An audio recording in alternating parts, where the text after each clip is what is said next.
Great news, folks. The Federal Reserve cut interest rates 50 basis points yesterday, 0.5%. So mortgage rates have to be down 0.5% today. We've got Dustin and Jonathan from Convoy Home Loans. So, Dustin, give me the good news, right? Mortgage rates down 0.5%. Mortgage rates are not down 0.5%, and unfortunately, we have been, predicting this would happen, and it was a bit of a shock in my eyes that they went with the 50 that we'll touch on later. But mortgage rates are always going to be forward facing. This has been built into the rate sheets for the last 3 weeks. And yes, you might see some clickbait out there that'll say mortgage rates did go up, and they did go up very marginally yesterday. But the reason is what we'll unpack in the next 10 or 15 minutes. A lot of was looked into what Powell was saying, a lot on the dot plot chart, and John and I will talk about some conversations we had with a lot of the rate setters that we sell our notes to, and why they kind of are a little bit happy but vindicated, and why they didn't move rates either. Yeah. Well, let's break this down a little bit, folks. Again, if you watch this channel, you know that I told you, I warned you that after we got the rate decision, that mortgage rates could get slightly worse. They got worse yesterday, likely getting worse today. If you look at the 10-year note, up almost 5 basis points. So would not shock me if mortgage rates went the other direction. Um, I do want to highlight something, though. I got 12, I just counted them. I got 12 emails from lenders who have my email from somewhere, all of them with the headline mortgage or not mortgage, interest rates cut by the Fed. And then there's a litany of garbage basically saying refi, HELOC, blah, blah, blah. So clearly the body shops in the call centers are not interested in speaking the truth. They're just interested in selling loans and refis. And my fear is there's going to be a lot of people that get into bad refis. That's one of my fears, Jonathan.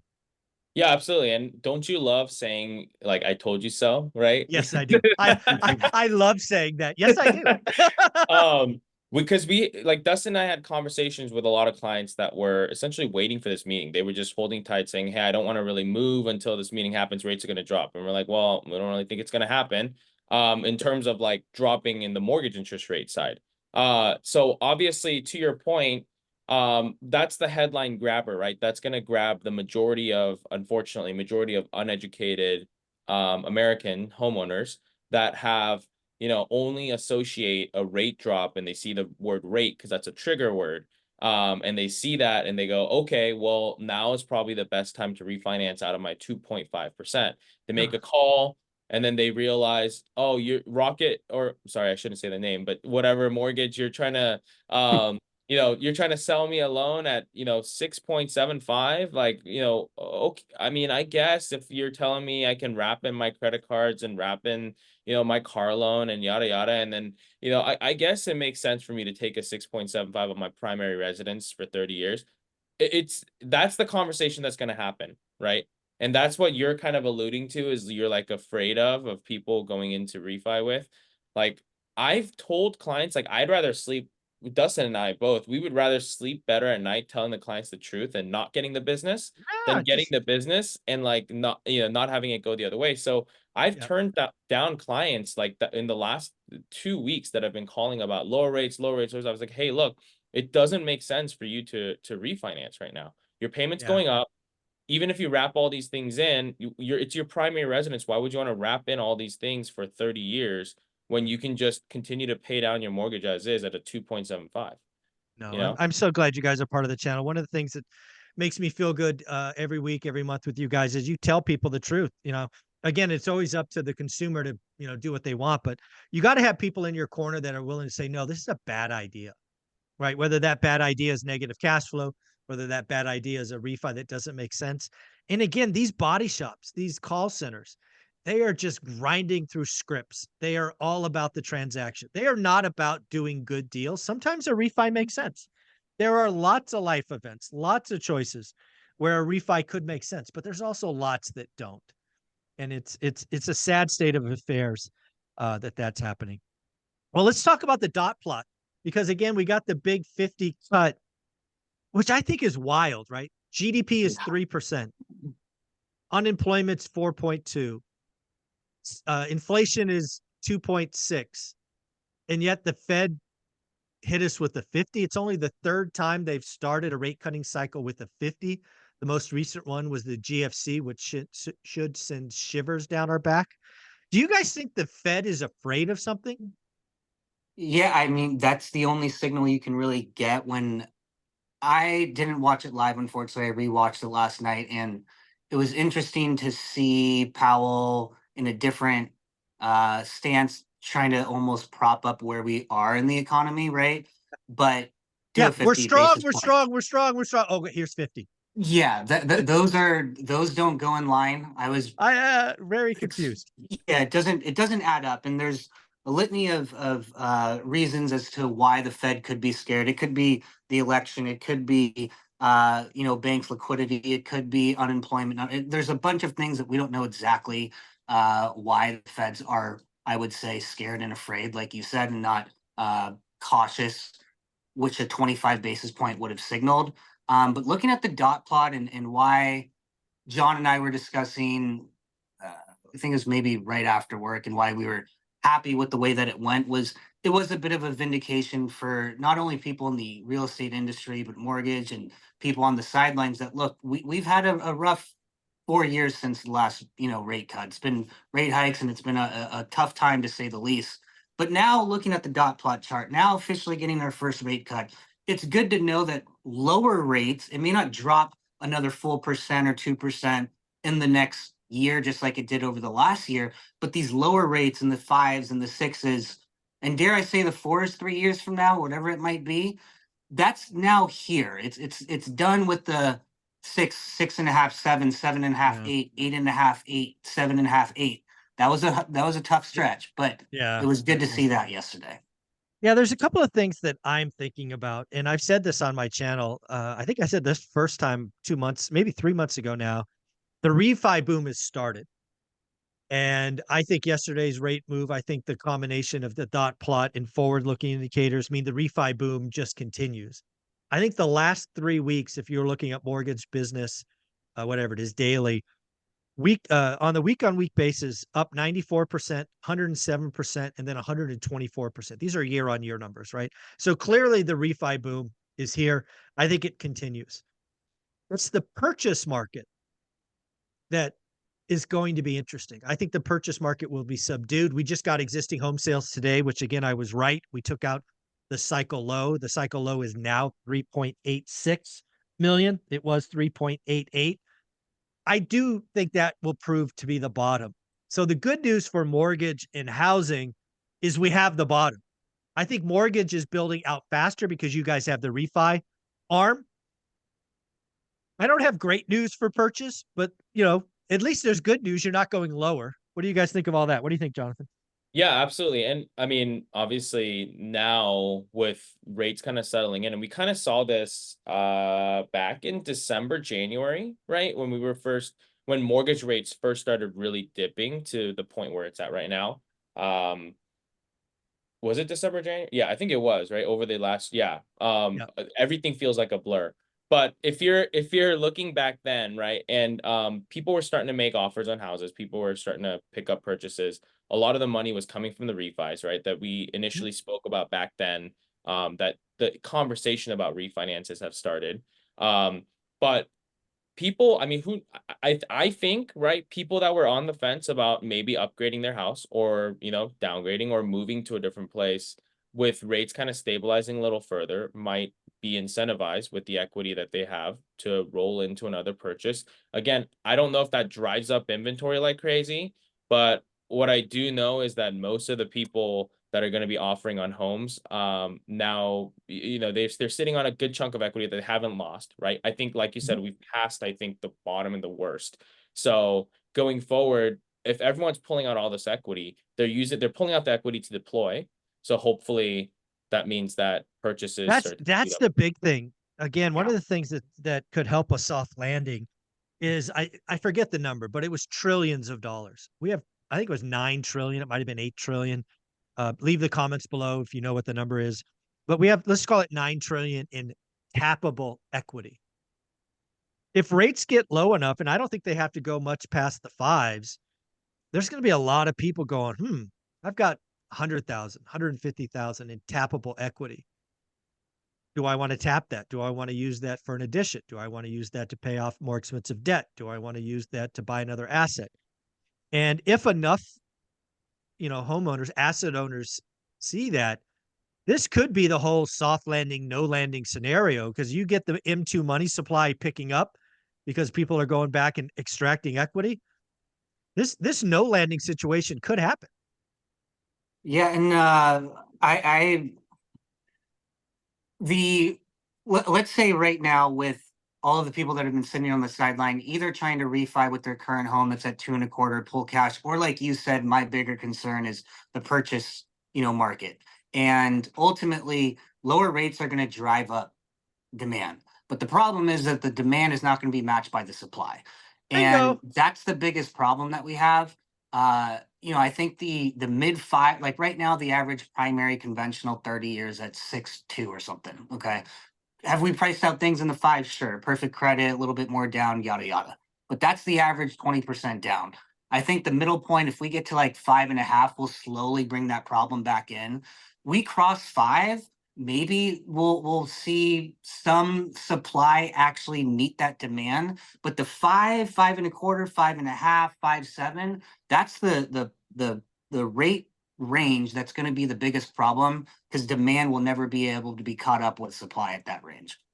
Funny, Dustin, you brought this up. Just on my daily financial news this morning, I told people that I think 5.5 is the worst 30-year mortgage rate, because 5.5 unlocks a wave of pent-up, aka marginal demand, but it only unlocks a trickle of supply.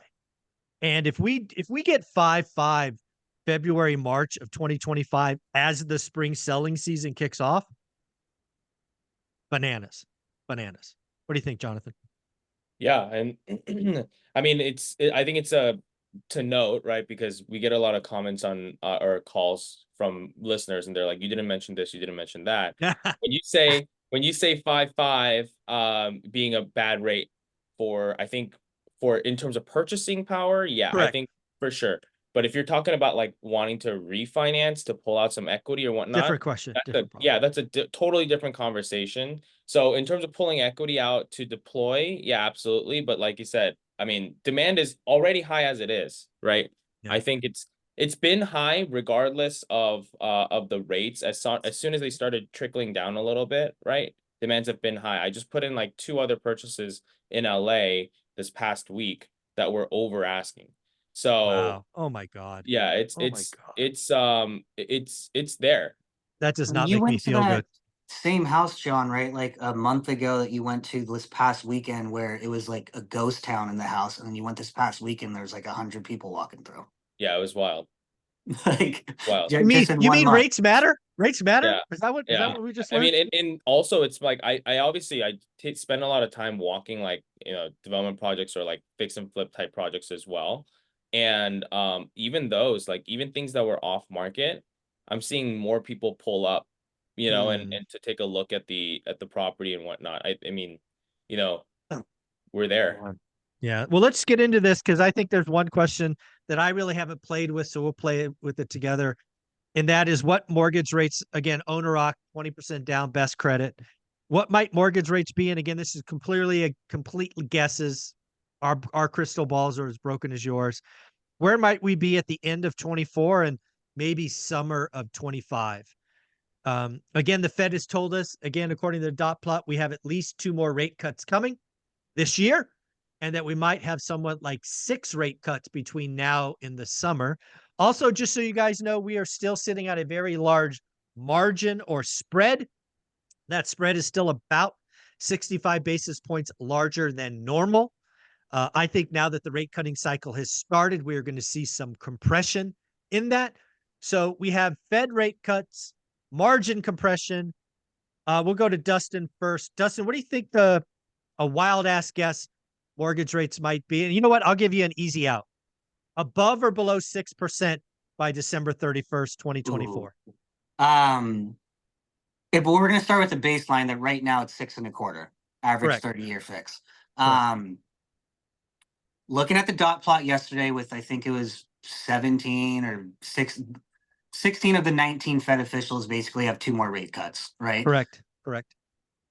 I'll say we'll be at 5.99, barely. Okay, so we're Um, barely below 6 at the end of 2024. Next year in summer, I think we're 5.75. Oh, Nothing okay. So crazy. we're just like, we're kind of just That very, isn't very some, grudge. yeah, like my prediction is just as good as everybody else's out there, Which and means I'm total basing it crap. off Yeah. of based it off the graph. That was the most boring answer I could have given, so I'll let John go a little bit wild on his. Yeah, I'll go a little wilder. I think if we're starting at 6.25 as the baseline, we by the end of the year, maybe 5.8, 5.7. Okay. All right. Which I mean, I'm just basing it off of where we were even 2 months ago versus where we are now, right?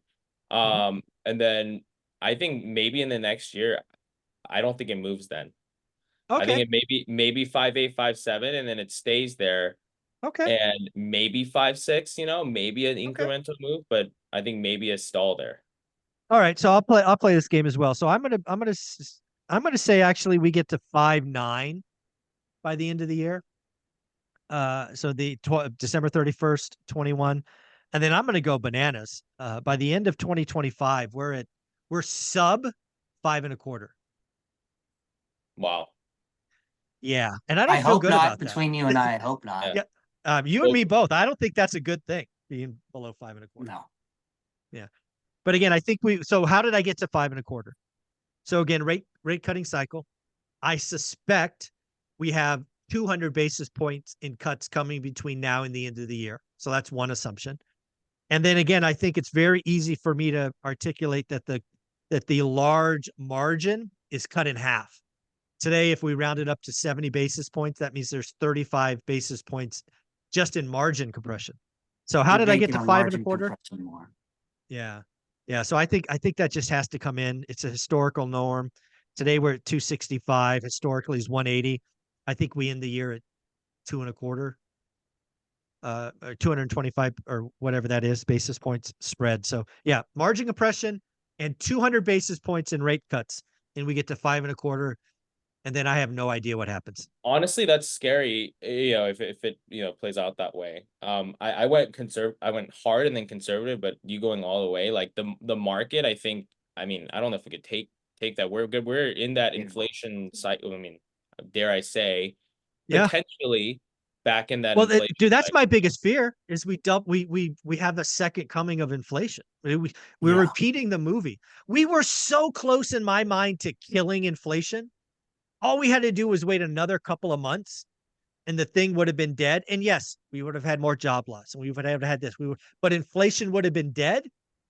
Now it's like highly injured.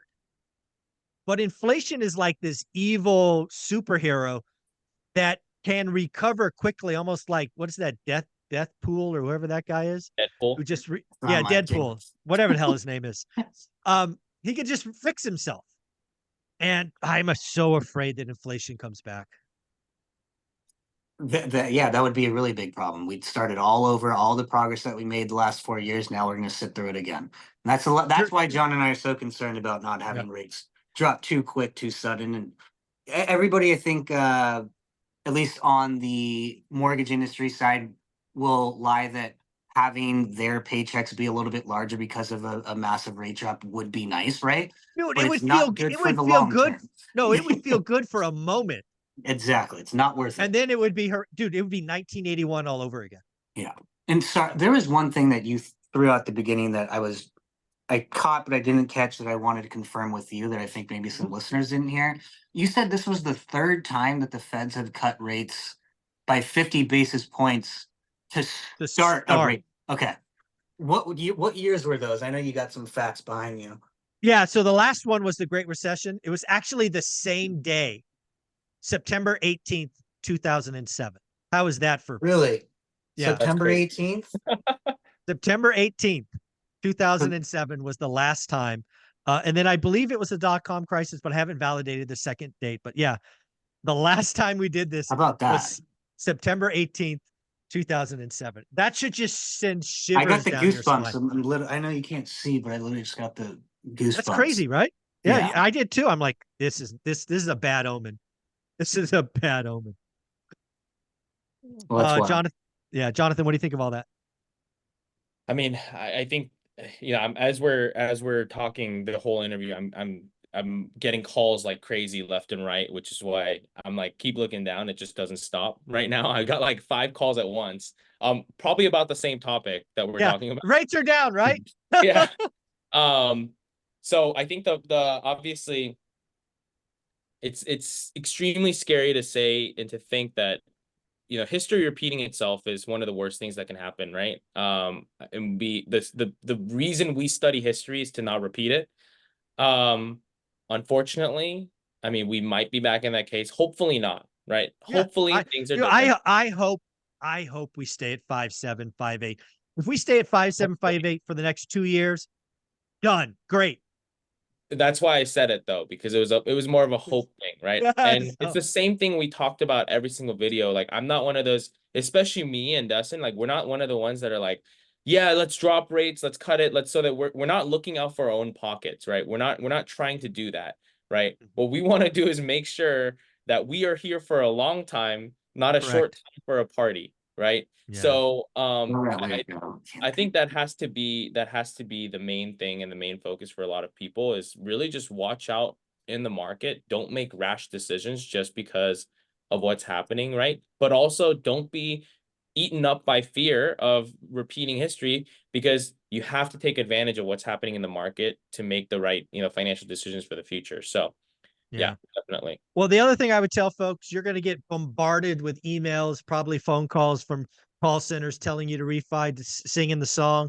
I strongly suggest you work with people that are willing to tell you, no, that is not good for you. If somebody wanted to reach out to Convoy Home Loans, how do they do that? Go to convoyhomeloans.com and let us know you came from ORAT. Again, tell them you came from ORAT so you get Dustin and or Jonathan. If you don't, you end up in a queue and you don't want that. Thanks, guys. Thank you. Yeah.